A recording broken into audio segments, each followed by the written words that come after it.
मैं डॉक्टर मृणाली चौहान आप सभी का स्वागत करती हूं और आज का हमारा टॉपिक है loss of water from plants. इसके प्रथम भाग में हम उन संरचनाओं का अध्ययन करेंगे जिनके द्वारा पादप में जल की हानि होती है। पादप में जल की हानि दो रूपों में संभव है। प्रथम लिक्विड या तरल रूप में तथा दूसरा वाष्प के रूप में या गैसीय रूप में। यदि पादप से जल की हानि लिक्विड फॉर्म में या बूंदों के रूप में होती है तो इसे हम गटेशन या बिंदु स्राव कहते हैं, परंतु जल की हानि वेपर के फॉर्म में होना ट्रांसपायरेशन या वाष्पोत्सर्जन कहलाती है। गटेशन जैसा कि बताया, जल की पादप के द्वारा बूंदों के रूप में या तरल रूप में हानि है।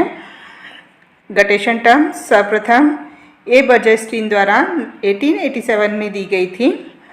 पादप द्वारा मृदा से जल का अधिक अवशोषण होने पर तथा ट्रांसपायरेशन की रेट कम होने पर अतिरिक्त जल को पादपों द्वारा बूंदों के रूप में बाहर निकाला जाता है तथा यह प्रक्रिया गटेशन कहलाती है। गटेशन की यह प्रक्रिया विशेष संरचनाओं के द्वारा संपन्न की जाती है। यह संरचनाएं हाइडेथोड्स या वाटरपोर या वाटर स्टोमा कहलाते हैं। चित्र में हाइडेथोड युक्त एक पत्ती का काट दिखाया गया है। पत्ती की सामान्य एपिडर्मिस और मेसोफिल टिश्यू उपस्थित है, परंतु इसके सिरे पर, पत्ती के सिरे पर एपिथेम नामक पैरेन्काइमेटस टिश्यू पाया जाता है। यह टिश्यू पौधे के वस्कुलर सप्लाई से कनेक्टेड रहता है। इसमें वस्कुलर सप्लाई रहती है। इस कारण से अतिरिक्त जल यहाँ वस्कुलर टिश्यू से ट्रैकिड्स के थ्रू होता हुआ एपिथेम में आ जाता है और यहाँ से यह हाइडेथोडल स्पेस में प्रवेश करता है। इस अतिरिक्त जल को पादप बिंदुओं के रूप में बाहर निकालता है। हाइडेथोड्स पर गार्ड सेल उपस्थित हो सकती हैं अथवा गार्ड सेल अनुपस्थित भी हो सकती है। सामान्यतः सर्द की रातों में जब मृदा में पानी अधिक मात्रा में होता है तब ट्रांसपिरेशन की रेट कम होने के कारण छोटे पादप जैसे घास से यह अतिरिक्त जल बूंदों के रूप में निकलता है और हमें प्रातःकाल घास एवं अन्य शाकीय पौधे इस कारण से गीले प्रतीत होते हैं। हाइडेथोड के द्वारा होने वाली जल हानि यद्यपि बहुत कम मात्रा में होती है, परंतु इस जल के साथ में विभिन्न प्रकार के विलय पदार्थ जैसे नाइट्रोजन, फास्फोरस, पोटेशियम, सोडियम और मैग्नीशियम के लवण या आयंस भी जल के साथ में बाहर आ जाते हैं। साथ ही यह लवण पत्ती की सतह पर इकट्ठे होने लग जाते हैं। पत्ती की सतह पर इकट्ठे हुए इन लवणों की सांद्रता अधिक हो जाने के कारण यह टॉक्सिसिटी दर्शाते हैं एवं पौधे के लिए यह प्रक्रिया हानिकारक हो जाती है। अतः बिंदुस्राव पौधे के अत्यधिक उपयोग का फिनोमिना ना हो करके बल्कि कभी कभी पौधे को हानिकारक भी होता है, जिसके कारण लीफ बर्न जैसी प्रक्रियाएं संभव हो जाती हैं। यद्यपि जल की हानि अधिकतर बिंदुस्राव से बहुत कम मात्रा में होती है, परंतु कुछ पादप जैसे कोलोकेशिया निम्फेफोलिया में एक ही रात में लगभग 100 ml तक वाटर बिंदुओं के रूप में स्रावित किया जा सकता है। अब बात करते हैं ट्रांसपायरेशन की। जैसा बताया, ट्रांसपायरेशन वाष्प के रूप में पादपों से जल की हानि को कहा जाता है। यह हानि पौधे के 3 क्षेत्रों से होती है। प्रथम लेंटिसिल्स, सेकेंड क्यूटिकल और थर्ड स्टोमेटा। लेंटिसिल्स द्वारा होने वाली हानि लेंटिकुलर ट्रांसपायरेशन कहलाती है कि क्यूटिकल द्वारा होने वाली जल की हानि क्यूटिकुलर ट्रांसपायरेशन व स्टोमेटा द्वारा होने वाली जल की हानि स्टोमेटल ट्रांसपायरेशन के नाम से जानी जाती है। लेंटिकुलर ट्रांसपिरेशन, लेंटिसिल्स क्या होते हैं? यह छोटे छिद्र हैं जो कि पौधे के काष्ठीय भागों में जैसे कि तना या शाखाएं तो इन पर पाए जाते हैं। लेंटिल्स रूट्स पे और फ्रूट्स पर भी उपस्थित हो सकते हैं। प्राइमरी ग्रोथ के समय पादप का तना, शाखाएं, पत्तियां सभी हरे रंग के होते हैं और अधिकतर भाग फोटोसिंथेसिस की प्रक्रिया करते हैं एवं इन पर स्टोमेटा पाए जाते हैं। परंतु जब पादप में द्वितीयक वृद्धि होती है तब अधिकतर तनों एवं शाखाओं में काष्ठीय टिश्यू ऊतक बन जाते हैं एवं प्राइमरी ग्रोथ के समय पाए जाने वाले हरित भाग और एपिडर्मिस आदि फट जाते हैं और नष्ट हो जाते हैं। अतः द्वितीयक वृद्धि के बाद बनी हुई सेकेंडरी टिश्यूज़ में स्टोमेटा के स्थान पर अन्य प्रकार के छिद्र पाए जाते हैं जिनसे गैसियस एक्सचेंज संभव हो पाता है। इन छिद्रों को लेंटिल्स कहते हैं। लेंटिल्स नाम इनकी शेप के कारण दिया गया। यह जो टिश्यू हैं यह बाइकॉन्वेक्स संरचनाएं हैं और इस कारण से इन्हें लेंटिल नाम से जाना जाता है। इनकी शेप और साइज़ फिक्स रहती है। ये सदा खुले रहते हैं। इनमें किसी भी प्रकार का बंद होने का प्रावधान नहीं होता। लेंटिल्स के द्वारा जल की हानि कम मात्रा में होती है। लगभग 1% तक वाटर लॉस पादप में लेंटिकुलर ट्रांसपिरेशन द्वारा होता है। यहाँ पर एक लेंटिल का चित्र दर्शाया गया है। पौधे में सेकेंडरी ग्रोथ के द्वारा बनी हुई तीनों लेयर्स जिन्हें हम फैलम, फैलोजन और फैलोडर्म के नाम से जानते हैं। तो फैलोजन के बाहर की ओर यहाँ पर कॉर्क या फैलम का निर्माण हुआ, परंतु जो बाहरी एपिडर्मिस वाला भाग था यह भाग टूट जाता है और यहाँ स्टोमेटा के स्थान पर यह जो छिद्र बना है यह छिद्र लेंटिल कहलाता है। इसके अंदर यहाँ पर लूजली पैक्ड सेल्स होती हैं और इन सेलों के बीच इंटरसेलुलर स्पेसेस हैं और यहाँ से जल वाष्प के रूप में पौधे से बाहर निकल सकता है। इनमें किसी भी प्रकार की गार्ड सेल्स नहीं है। नेक्स्ट प्रकार का ट्रांसपिरेशन क्यूटिकुलर ट्रांसपिरेशन कहलाता है। क्यूटिन की बनी हुई एक लेयर होती है जो कि पौधे के रूट्स को छोड़ के लगभग सभी भागों पे पाई जाती है। यह क्यूटिन की लेयर पादप में जल हानि को रोकने के लिए पाई जाती है, परंतु कुछ मात्रा में जल हानि इस क्यूटिकल की लेयर से भी संभव होती है और इस क्यूटिकल से होने वाली जो जल की हानि होती है इसे क्यूटिकुलर ट्रांसपिरेशन कहते हैं। इस ट्रांसपिरेशन की रेट बहुत कम होती है, बहुत धीमी गति से होता है, परंतु स्पीशीज़ एवं पर्यावरण कंडीशंस के अनुसार विभिन्न पादपों में क्यूटिकुलर ट्रांसपिरेशन की दर अलग अलग पाई जाती है। छायादार स्थानों पर उगने वाले पादपों में क्यूटिकल की लेयर पतली होती है, जबकि डायरेक्ट सनलाइट में उगने वाले पादपों में क्यूटिकल की लेयर मोटी होती है। इस कारण से यदि छाया में रखे हुए किसी पादप को हम धूप में रख देते हैं तो उसमें पतली क्यूटिकल की लेयर डेवलप होती है और धूप में रखने पर उसमें ट्रांसपायरेशन की रेट तेज़ हो जाती है। थिन क्यूटिकल और हाई रेट ऑफ ट्रांसपायरेशन के कारण ऐसे पादप जल्दी ही जल के अभाव के कारण मुरझाने लगते हैं और उनमें वाटर डेफिसिट इंजुरीज पाई जाती हैं।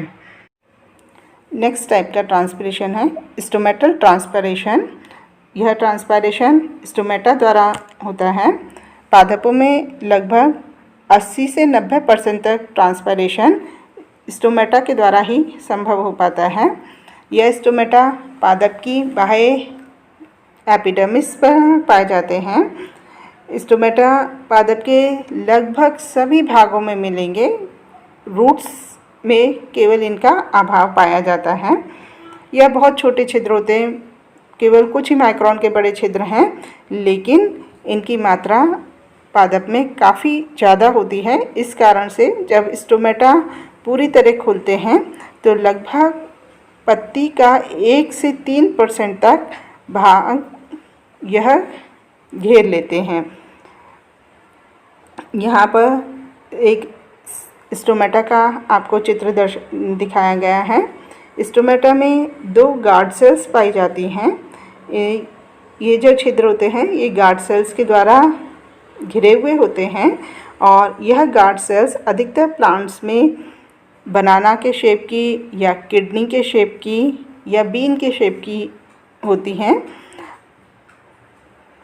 यद्यपि कुछ पादपों में इनकी शेप भिन्न भिन्न हो सकती है, जैसे डंबल शेप गार्ड सेल्स भी पाई जाती हैं।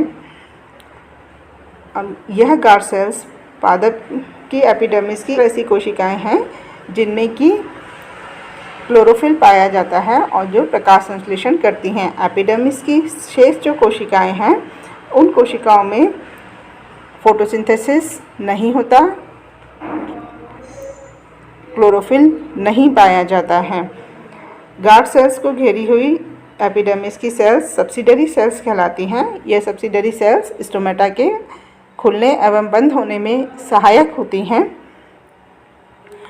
गार्ड सेल्स का वह भाग जो कि स्टोमेटा के अंदर की तरफ होता है, इस भाग की भित्ति अत्यधिक मोटी एवं होती है, जबकि बाहर की तरफ की इनकी जो भित्ति है, स्टोमेटा के बाहर की तरफ की भित्ति यह पतली होती है।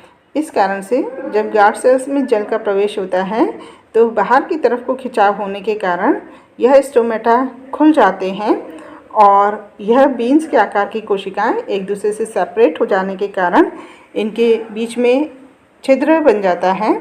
इस छिद्र से जल वाष्प के रूप में बाहर की ओर निकल सकता है। स्टोमेटा एपिडर्मिस की कोशिकाएं ही हैं और एपिडर्मिस के ठीक नीचे की ओर मेसोफिल टिश्यू पाया जाता है।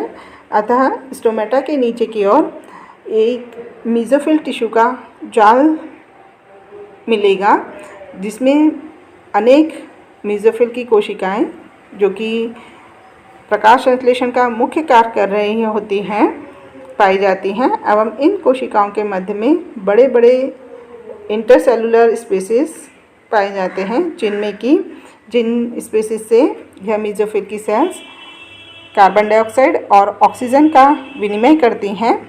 और यह जो स्थान है यह जल वाष्प से संतृप्त स्थान होते हैं। मेसोफिल टिश्यू से जल वाष्पीकृत होकर इन स्थानों में भरा रहता है। प्रत्येक स्टोमेटा इस प्रकार के किसी न किसी कोष्ठक में या इंटरसेलुलर स्पेस में खुलता है। जैसे ही स्टोमेटा ओपन होते हैं, अंदर के इंटरसेलुलर स्पेसिस में उपस्थित जल वाष्प इन स्टोमेटा के द्वारा बाहर की ओर आ जाती है।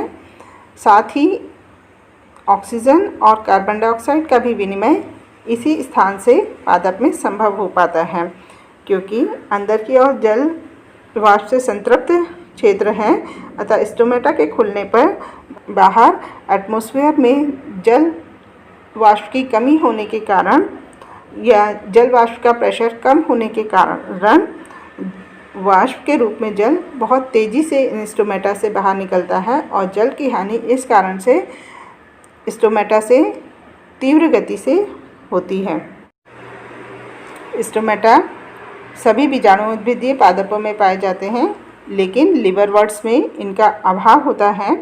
स्टोमेटा का साइज, नंबर और डिस्ट्रीब्यूशन पादपों में भिन्न भिन्न प्रकार का पाया जाता है। जल निमग्न पादपों में स्टोमेटा का पूर्णतः अभाव होता है, जबकि अधिकतर मोनोकोटिलिडन्स या एक बीजपत्री पादपों में पत्ती के दोनों सतह पर, ऊपर एवं नीचे दोनों सतह पर स्टोमेटा पाए जाते हैं। अधिकतर डाइकॉट्स में स्टोमेटा पत्ती के दोनों ही सतहों पर पाए जाते हैं, लेकिन निचली सतह पर इनकी संख्या ऊपरी सतह की अपेक्षा अधिक होती है। काष्ठीय वृक्षों में अधिकतर स्टोमेटा का ऊपरी सतह पर अभाव होता है। जिन पादपों में स्टोमेटा दोनों सतहों पर पाए जाते हैं उन्हें एम्फिस्टोमेटस प्लांट्स कहते हैं, तथा जिनमें स्टोमेटा केवल निचली सतह पर पाए जाते हैं उन्हें हाइपोस्टोमेटस प्लांट्स कहा जाता है। जल के ऊपर तैरने वाले पादपों में उनकी निचली सतह जल के संपर्क में होती है और उस सतह पर स्टोमेटा नहीं मिलते। केवल ऊपरी सतह जो कि जल के संपर्क में नहीं है, केवल उसी सतह पर स्टोमेटा पाए जाएंगे और स्टोमेटा केवल ऊपरी सतह पर जिनमें पाए जाते हैं उन्हें हाइपरस्टोमेटस या एपिस्टोमेटस प्लांट्स कहा जाता है। गार्ड सेल्स एवं सब्सिडियरी सेल्स की संख्या, स्थिति एवं संरचना के आधार पर स्टोमेटा को विभिन्न प्रकारों में विभाजित किया जाता है। यदि सब्सिडियरी सेल्स एपिडर्मिस की अन्य सेल्स के समान ही होती हैं और इनमें किसी भी प्रकार का विभेदन नहीं किया जा सकता है, तो इस प्रकार के स्टोमेटा को एनोमोसिटिक टाइप या रेनकुलेशियस टाइप का स्टोमेटा कहा जाता है। यदि स्टोमेटा में गार्ड सेल्स 3 सब्सिडियरी सेल्स से घिरी हुई हों एवं उनकी संरचना इस प्रकार से है कि 2 सब्सिडियरी सेल्स आकार में समान हैं जबकि तीसरी सब्सिडियरी सेल आकार में भिन्न है, तो यह स्टोमेटा एनाइसोसेटिक या क्रूसीफेरेशियस टाइप ऑफ स्टोमेटा कहलाते हैं। परंतु यदि स्टोमेटा 2 सब्सिडियरी सेल्स के द्वारा ही घिरे हुए हैं तो उनकी पोजीशंस 2 प्रकार से हो सकती हैं। प्रथम, स्टोमेटा की सेल्स और सब्सिडियरी सेल्स दोनों एक दूसरे के पैरेलल हों, स्थित हों, तो इस प्रकार के स्टोमेटा को पैरासिटिक टाइप या रूबिएशियस टाइप ऑफ स्टोमेटा कहते हैं। परंतु यदि स्थिति इस प्रकार से है कि सब्सिडियरी सेल्स और गार्ड सेल्स एक दूसरे के समकोण पर स्थित हों, अर्थात गार्ड सेल्स के मध्य में सब्सिडियरी सेल्स के जुड़ने का स्थान होता है, यहाँ गार्ड सेल इस दिशा में अरेंज है जबकि सब्सिडियरी सेल्स के जुड़ने का स्थान यहाँ उनके समकोण पर है, तो इस प्रकार के स्टोमेटा को डायसेटिक टाइप का स्टोमेटा या कैरियोफिलेशियस टाइप का स्टोमेटा कहते हैं। Next, actinocytic type of stomata. Actinocytic type के स्टोमेटा में गार्ड सेल्स 5 या 5 से अधिक सब्सिडियरी सेल्स से घिरी हुई होती हैं एवं यह सब्सिडियरी सेल्स लंबी होती हैं जिसके कारण स्टोमेटा एक तारे के समान नज़र आता है। इस प्रकार के स्टोमेटा को एक्टिनोसिटिक टाइप ऑफ स्टोमेटा कहते हैं। परंतु यदि गार्ड सेल्स सब्सिडियरी सेल्स के एक से अधिक लेयर्स के द्वारा घिरी हुई होती हैं तो इस प्रकार के स्टोमेटा को साइक्लोसिटिक टाइप का स्टोमेटा कहते हैं। अर्थात इस प्रकार के स्टोमेटा में सब्सिडियरी सेल्स 2 या 2 से अधिक लेयर्स का गार्ड सेल्स के चारों ओर फॉर्मेशन करती हैं। इस प्रकार पादपों में जल वाष्प के रूप में जल की हानि क्यूटिकल, लेंटिसिल्स और स्टोमेटा के द्वारा संभव हो पाती है। अधिकतर वैज्ञानिकों का मानना है कि transpiration is a necessary evil. Transpiration के कारण पादप द्वारा अवशोषित किया गया अधिकतर जल वाष्प के रूप में बाहर निकल जाता है, जिस कारण से जल के अभाव की स्थिति पादपों में उत्पन्न होती है और डिहाइड्रेशन इंजुरीज होती हैं। पादप इस जलहानि को रोकने में सक्षम नहीं होते। पादपों में स्टोमेटा कार्बन डाइऑक्साइड एवं ऑक्सीजन के विनिमय के लिए खुलते हैं, परंतु इनके खुलने के साथ ही जल वाष्प के रूप में बाहर की ओर निकल जाता है, क्योंकि पत्ती के अंदर का एनवायरनमेंट जल संतृप्त है और बाहर की ओर शुष्क वातावरण उपस्थित होता है। इस कारण से जल का वाष्प के रूप में निष्कासन स्वतः ही हो जाता है और पादप इसे रोकने में सक्षम नहीं होता। यदि ट्रांसपिरेशन की प्रक्रिया नहीं होती तो ऐसी स्थिति में एक ही वर्षा या एक ही बार की सिंचाई पौधे के उगने के लिए पर्याप्त होती, क्योंकि पादपों से ट्रांसपिरेशन के रूप में जलहानि होती है। इस कारण पादपों को मृदा से अत्यधिक मात्रा में जल अवशोषित करना पड़ता है, एवं कुछ ही भाग पादप विभिन्न उपापचयी क्रियाओं में उपयोग कर पाते हैं।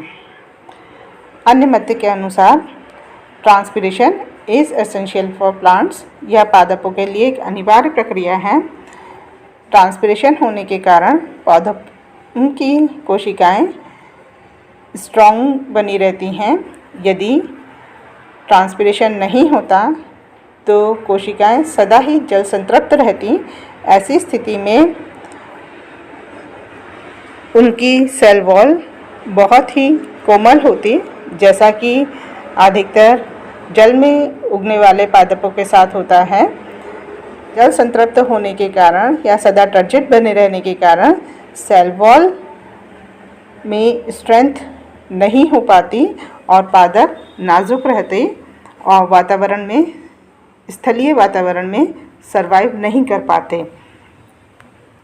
दूसरा, जैसा कि हमने पिछले लेक्चर्स में देखा था, ट्रांसपिरेशन होने के कारण ही पादप जल को मृदा से ग्रहण कर पाता है एवं इस कारण से मृदा से अवशोषित किए गए जल के साथ विभिन्न प्रकार के सॉल्यूट्स या विलेय एवं मिनरल न्यूट्रिएंट्स पादप में प्रवेश कर पाते हैं।